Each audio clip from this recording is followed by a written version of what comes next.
And I'm like, wow, I think I learned to appreciate other people's culture more. I also learned to embrace the diversity and the differences that each and every one of us brings in. Hello and welcome to the International Student Experience, a Swansea University podcast dedicated to exploring the stories and journeys of students from around the world who have come to study here in the UK. My name's Dav Turner and I'll be your host, and today I'm joined by Haikaeli Gillard. Thank you for joining us today. Yeah, thank you. Thank you for having me. No problem. If you could just start just by telling us who you are, where you're from, and what was your educational journey to get to Swansea. My name is Haikaeli Gillard Kinyamagoha. I am from Tanzania, East Africa. And my background, I have a pharmaceutical background. I did my undergrad from Muhimbili University of Health and Allied Sciences in Tanzania. And afterwards, I'm here in Swansea doing my master's in MSc Advanced Health and Care Management. Have you always been interested in medicine, in healthcare? Yes, I have. Since when I was in secondary school, I really enjoyed biology. I knew that I would go and study something health.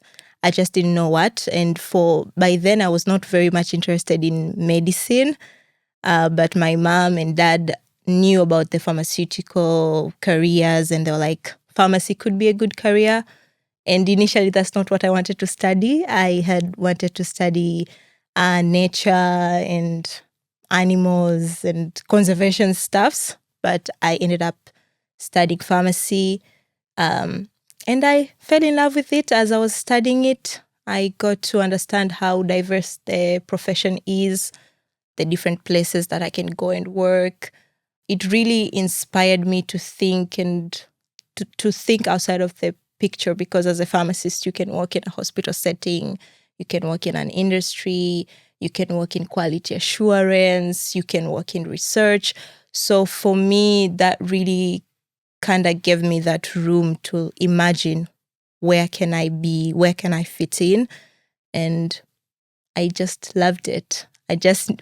After practicing, of course, I knew I didn't like hospital pharmacy, but I found that I really enjoyed the research side of it. I enjoy especially learning how the pharmaceutical industry interacts with how our culture and how our indigenous practices can feed into the pharmaceutical industry. For example, how pharmaceutical companies develop drugs from local herbs that are already working in their communities. So that really made me more even interested in indigenous healthcare knowledge.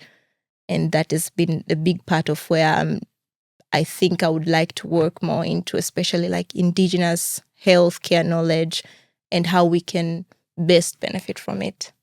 Okay, have you been able to get experience of working with indigenous cultures? What's that like for you? So yeah, I've been able to work with indigenous culture. So I have a platform that is called Balcony Series, where we use arts for social impact, particularly why art, because art has a way of simplifying the delivery of complex information. And sometimes healthcare information is a bit complex and it can alienate people because maybe you can only find it in journals and publications. But if you use simple formats such as films, then it can be easy to be digested by people. And we managed to make a short documentary, which is called Mwanahiti. And this Mwanahiti documentary follows the tradition of Zaramo people, which is called Mwanahiti. Mwanahiti is a sculpture made of wood that is used to teach young girls about sexual and reproductive health education. This is a culture of the Zaramo people, not only Zaramo people, but also Zigua. These are some of the matrilineal tribes in Tanzania, found in coastal and eastern Tanzania, Morogoro, Pwani, that is the coastal region. So for me, that in the process of doing that project, we were able to go into the village, interact with women who are called Kungwi. These are mostly old grandmothers or aunts that are the custodians of this tradition. So it was nice to get to learn from them how sexual and reproductive health education was taught then, or how it is still being taught now, even though the tradition has somehow declined in its practice. So it was nice to learn, because right now sexual and reproductive health education is taught in schools, maybe sometimes as part of a subject, or different NGOs trying to come up with like modules on how they can teach the upcoming generation, young girls and boys, about sexual and reproductive health education. But traditionally, that was the role in the community, that once you come of age, if you're a lady, then after your first menstrual period, then you are secluded together with your other cousins, and by then you'll be taught about the menstruation, how should you take care of yourself, your hygiene, how should you behave, because that was a rite of passage, that now you're no longer a child, now you're a grown woman. So how do you behave as a grown woman? You just can't be running around and playing with the boys, with like doing all these things that you were doing when you were a child. Now you're grown up. And then they teach a lot of things, how to cook, because by then you are a grown-up person. You are expected to look after maybe your other siblings. You are seen as mature enough that you can even maybe have your own kids, because by then, when the tradition was very prominent, most ladies were not going to school. So they would maybe stay a couple years back at home and then maybe get married when they are 16, 17 or 18. However, times have changed. Women, we are studying, we're going to school. So even the way they practice, the tradition has changed, even in Bagamoyo and other Pwani region where the tradition is still practiced.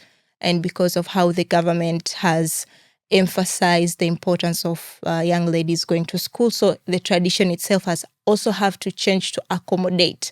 So now ladies go to school and maybe they can do that rite of passage on holiday, but they're still going to school.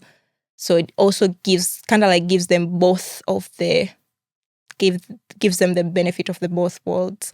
So that was a very interesting opportunity for me. And we managed to show the film last year. We managed to show the film in the Zanzibar International Film Festival, which was very well received. We got a lot of feedback, and we are looking forward on how we can improve it better, because it's just like a snippet. We couldn't capture much. So we're looking forward on how we can learn more, because as a healthcare practitioner, I believe once we learn and understand how some of our traditions, how they relate to health, then we can make better healthcare programs that better suits our needs. Yeah, and it has been a great project. We've also been able to donate the film to the Tanzanian National Museum. And this was not our own effort, as I told you. I have this platform balcony series, but the film, we made it in collaboration with another platform that is called Picture Time. So it was also a great learning moment for me, how you can collaborate and bring out a project that will be of good use to the community. Amazing. What were some of the biggest barriers you came up with when you were engaging with the communities to do that? Okay, the biggest barrier. The first, I would say the budget. Because we were sponsored. We were sponsored by a grant that is called Feel Free Grant by the Nafasi Art Space. However, we had this very grandiose project, and how we wanted it. We wanted it to be this long. We wanted to go to this, how many villages. But of course, the budget was just staring at us. Not today.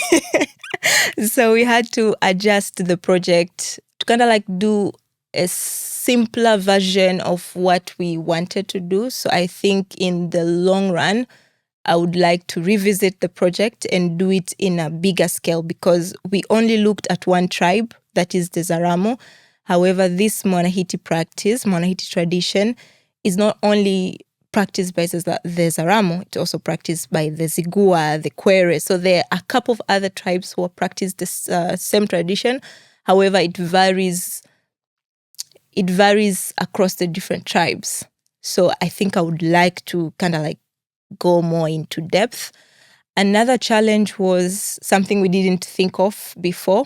So in the way this tradition is practiced, sexual health education is taught separately. Men are taught separately, women are taught separately. So men, they have what is called jando in Swahili. So it's their rite of passage, jando for men. And they will be taught with their uncles and grandfathers. They would go in seclusion, go into the forest, and then there they will teach them different things. For this tradition, then that is when they would do like circumcision. They'll also teach them the importance of being a man. How do you behave as the man of the family? They'll teach them like the physical skills, how to hunt, like how to be like a strong, like a father figure or like somebody dependable. And the women, they'll have their own training. So those things were taught separately. So when we went to shoot, we didn't take that into consideration. And both our cameraman and our audio person was a guy. So at a certain point, we were like two ladies, part of the team, and two guys. At a certain point, the kungwi, now these women who are the custodian of the information, they told us like, there are some things we can't share in the midst of the guys. So you would have to tell the guys to go away. Then we can talk to you. However, also we also do not think it's nice if you guys record. Right. Yeah, so we kind of had to like chase away the guys, like, hey guys, go. So I think next time if we go back, we'd also take that into consideration. I think in hindsight, we didn't think of that, and that we should have thought of that. So I think that was kind of like a barrier. However, I feel it also just helps you to realize how different societies set their structures, how knowledge is expressed and passed down. Here you expect everything, you find it in a book. But in this tradition, that person, that woman is like the living, breathing encyclopedia. And they have their code of conduct on how they can share that information, to who, what, to what extent. Even in the sense like right now, I can just take my phone and Google. I can just search anything, how to use sexual education, how family planning. I can just go and search. That is readily accessible. But back then, because these were mostly the custodian of that information, a child who's below the age of 5 will not know that, because that information is only accessible once you reach a certain point. And then even once you are given that information, once you reach puberty, there's a level to what you will know. And then once you get married, they have kungwi, the same women, they'll come to teach you your responsibility as a wife. Once you get pregnant, they have another way. Then the grandmothers and the aunts, they'll come to teach you how to take care of yourself and how to prepare yourself for the coming of the child. So there were like levels to it, and there were like gates in between, so that the information is just not randomly accessible to everyone. However, that is very hard to do right now, because you can just Google, which has its benefit and its downsides. And I think for me, it just made me realize each system has its pros and cons, and what we can do is understand and take the best practices and keep on using those. And whatever that doesn't serve us, can just forget about it. I'm just wondering how you came to think about using art as a medium. Your balcony series, for instance, like, was that where the idea was born? Yeah. So I think for me, maybe I could go a little bit back when I think about it. I'm just thinking maybe how art got into my view. So my mom is a very artsy person in the way that she expresses herself. She likes to dress up. She's very good like with colors, fabrics, earrings. And I think for me, maybe that was the early expression of art that really inspired me. And of course, I learned a lot from her, from the way that she just dresses and the way she loves her presentation. And just overall, I think I've encountered how art can be useful in the sense that how it simplifies information. And also to add that I've also done training as an arts manager and curator at Nafasi Art Space. So that extra layer of understanding of art, I think that is what really cemented my view regarding art as a powerful tool for delivering information. Yeah, and when it comes to balcony series, it was more of serendipity rather than in hindsight. It's not that I knew how balcony series would turn out. We just started it and we went with it as how it was changing as need arise. So it wasn't that by then I knew that, yes, now we're going to use art to do this. I really didn't know. And the more we came together and had these different conversations, because balcony series really started as a communal space. It was just our balcony, our living space, which can host a couple people, and we would just sit there with friends, have drinks. Dar es Salaam is very hot, so we would go sit there, have a breeze of fresh air, chat about different things. And then over and over, you would see some topics still coming up. And then there was that, okay, we're always coming here. We have different problems. Most of us are in our early careers. We are still trying to figure out our role in this, in the world. We're asking each other these questions. Then why don't we have a more structured way of maybe tackling these conversations? And that's how balcony series arise. And then we started having more focused discussions, like rather than just coming and eating food, we're like, okay, so what do people want to know? That was mostly my circle of friends and their immediate friends.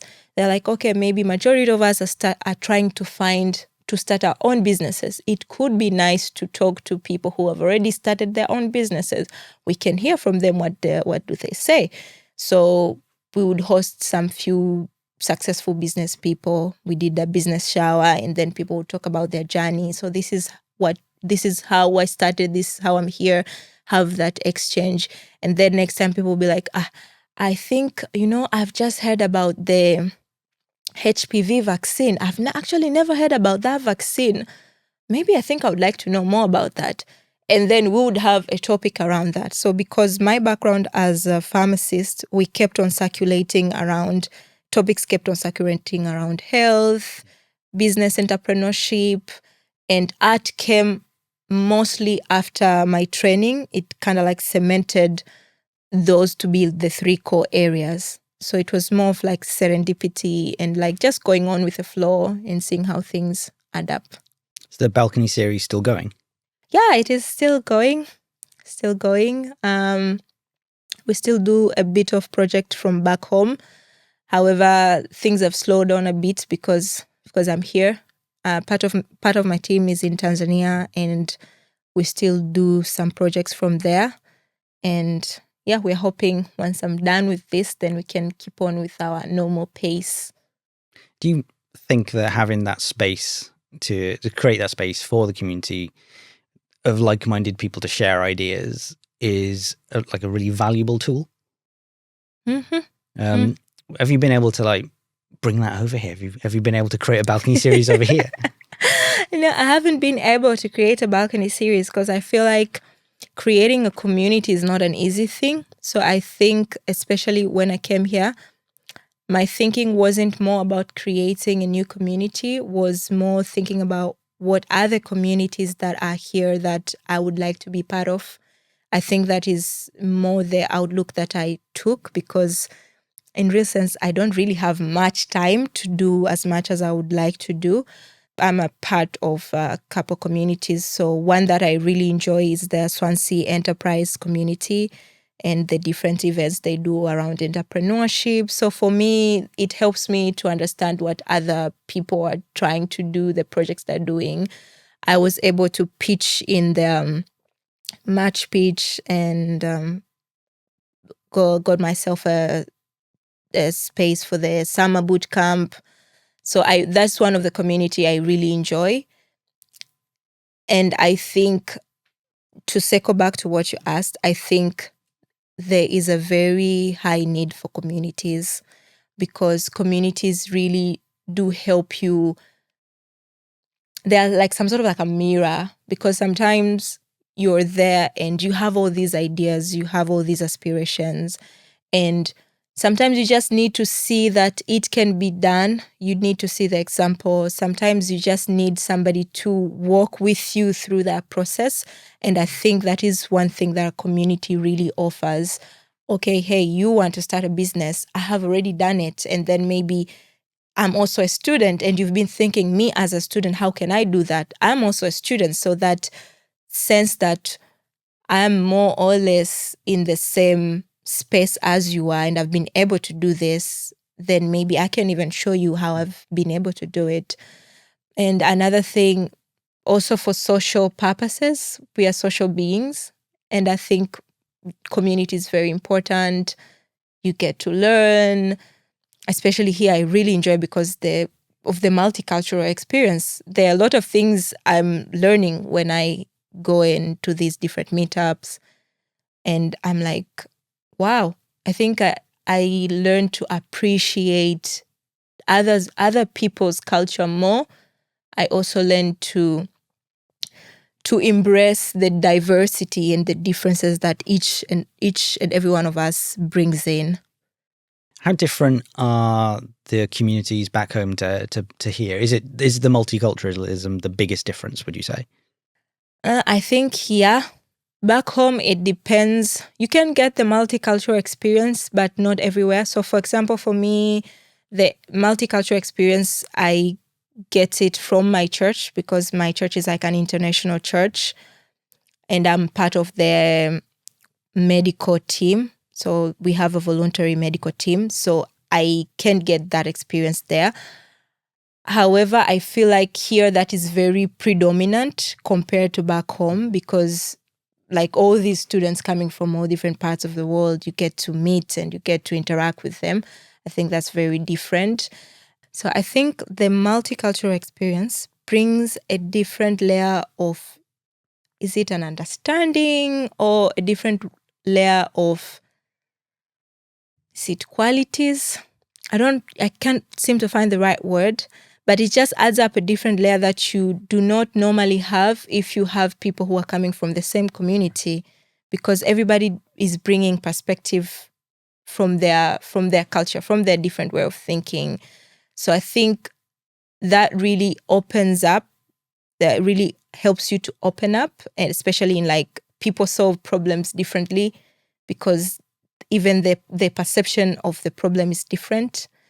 Also, we have different levels of growth and technology across these different communities. So you have a lot to learn and to borrow from what other people are doing.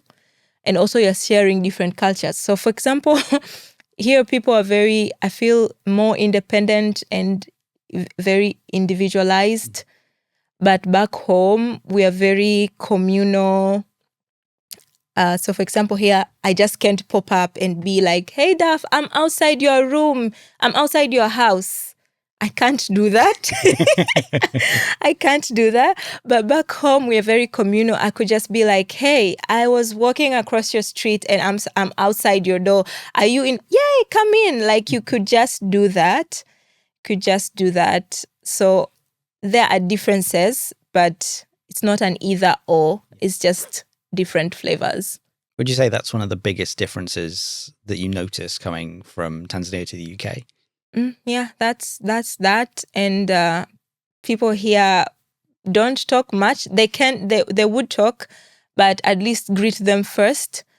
And sometimes they don't answer, which was a bit shocking for me, because in my accommodation, I was like moving around. I'm like, morning. And people are like, They just nod. they just look at me and I'm like, wait a minute, have I said something wrong? Or the English people don't say good morning. I'm like, maybe I'm missing something. How did you find that then? Like, how was that adjustment for you? It was a bit weird. It was a bit weird because, I'm not used, Tanzanian people are very warm and welcoming. And let's say even if I sit in a bus, I just can't sit. You have to greet the person next to you. Even like habari. Habari is like hello. It's like habari. And then you could even do like a bit of even small talk. But here it's like the person is moving around with their headphones. The best you can do is make eye contact. Hey, I'm here. You're here. We're here. Keep quiet. And everything moves on. So initially it was a bit weird, but again, I came to understand that underneath that seriousness, people, especially Swansea people are very sweet and helpful. You may just have to greet them first and be like, hello. And then once you say hello, then their face loosen up and they're like, hi. So, yeah. You think that might be the biggest cultural difference and the biggest culture shock that someone coming to the UK for the first time might have? Yeah. Everybody's minding their business. I feel like once you come here, you really appreciate the communal nature of how Tanzanian or Africans we do it. We are very communal. So I think you really start to appreciate that, and you do miss it. I really did miss home, especially December. Adding on the Welsh rain, it was gloomy and dark, and I'm like, please remind me, why am I here again? Well, how did you navigate that loneliness? How did you navigate being homesick? Homesick. So I'm very happy and grateful about my community back home. So I talk very regularly with my friends. I talk regularly with my partner, my parents. So I think they kind of helped with that, because I think it could have been worse if I feel like homesick and maybe the people back at home, I'm not very in touch with them. I think that could have been more harder. But that was also nice. And I'm also happy I've made friends with a couple people in my accommodation. So it's also nice to have somebody that you can talk with, and then you can be like, hey, can we go for a walk? And then you guys could go for a walk. Or maybe like, what are you cooking? I'm cooking this. Maybe can we cook together? Like, it has really helped. And I also have a couple friends from Tanzania who are here, so it's always nice. It's tired you get tired sometimes speaking English straightforward. Your jaws hurt, and I need to speak some Swahili. So naenda kutafuta Waswahili wenzangu. So naenda kutafuta, like, I go searching for my Swahili friends to take a break, to give my jaws a break from from this English. You think it's important to find those connections? So when you came here, did you realize how much you would need those connections? I think I really didn't. I had an idea. I have been told that because I'm a Chevener, so I've been told by previous Chevener that it's important for you to have a community. I just didn't picture it in space. I think as much as information you know beforehand, you understand more when you're in that particular situation. So I think that's when I really understood, it's very important to have a community. With how important community and family and friends are back home, what was that like for them with you leaving? Maybe we should ask them. Like, how did your family react? How have they coped with you not being around? I think they do miss me. Yeah. But they were very happy. My mom, my dad, also my friends, because they knew that I had wanted to do my master's. So for them, it was, as much as we would miss you, we know this is something that you wanted to do, and it's a good opportunity that it has come.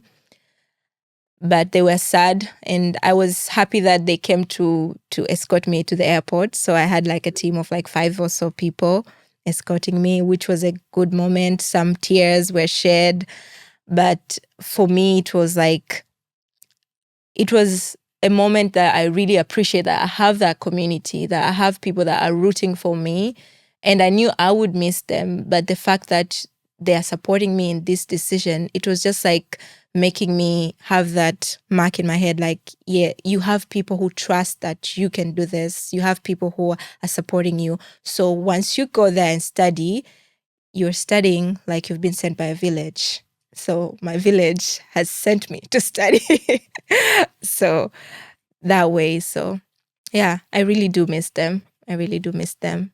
Yeah. Do you think having that level of support, having your village behind you, do you think having that helps you drive on? Does it help you then on the days when you can't quite get out of bed, you can't quite do that essay? Is it helpful to know they've always got your back, even though they're not here, having that support behind you? Yeah, I think it's very important.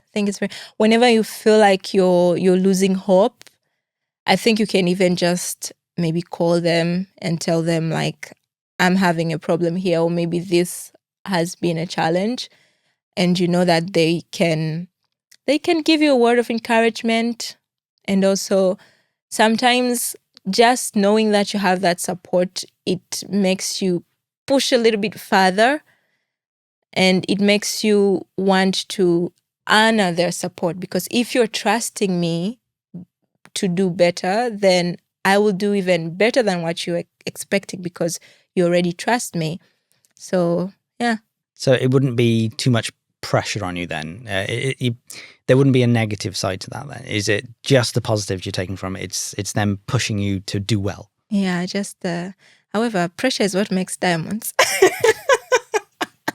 Beautiful. Yeah. So what's next for you? You're studying advanced healthcare management with innovation and transformation? Yes. I can never remember the brackets. So what's next for you? How's it going? So far it's going nice. I'm almost done with my last module. Then I will start with the research part. So far it has been great. The modules have been very in-depth, interesting. And I really like the fact that the lecturers have been very hands-on. I feel like the skills and the things that I've been learning in class are very much transferable to what I am envisioning to do once I go back home.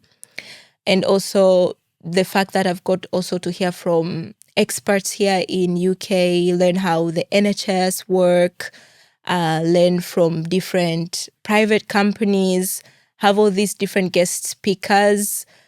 So I feel like I've kind of got a good variety, and the professors have been very, very supportive. I absolutely can't say, I can't appreciate enough. I've been very, very supported, and there wasn't any time that I felt like maybe I can't get help, or maybe when I don't understand, when I feel like I can't get assistance. So the next stage for me is usually, for now, is doing my research. I've slowly started writing my proposal, and I'm thinking about exploring art therapy. Okay. Yes. That's interesting. Yes. So I'm excited. I still haven't locked down the exact title. I'm still more into the research phase, and I'm savoring every moment of it. And that would be building on the film work you've done before, the creative work. Yes. Any ideas for what that art therapy might look like? Honestly, at this point, I'm not so sure how it would look like. I just think it's an area that could be useful once I go back home. And I feel like with my already interest and my experience as a creative, as a healthcare practitioner, this could be the next stage, or this could be my area of expertise, because I think we had a bit of a chat before, and I told you that I'm very much interested with the intersection of where art and health meets. And I feel like art therapy could be that thing. Last question for you then. What would you say to someone who back home was considering applying for achievement or applying to study in the UK, what would you tell them? I would tell them to apply. I think also time is moving very fast. Time is moving very fast. I would just tell them to apply, because for me, honestly, I've enjoyed my time here academically. There's so much resources. There's so much support from the teachers. I like the fact that we are using a lot of things which are real data, real problems. So I feel like you're not going to study ancient things that would just end once you study. Those are very things that you can apply. So that is like a very important point.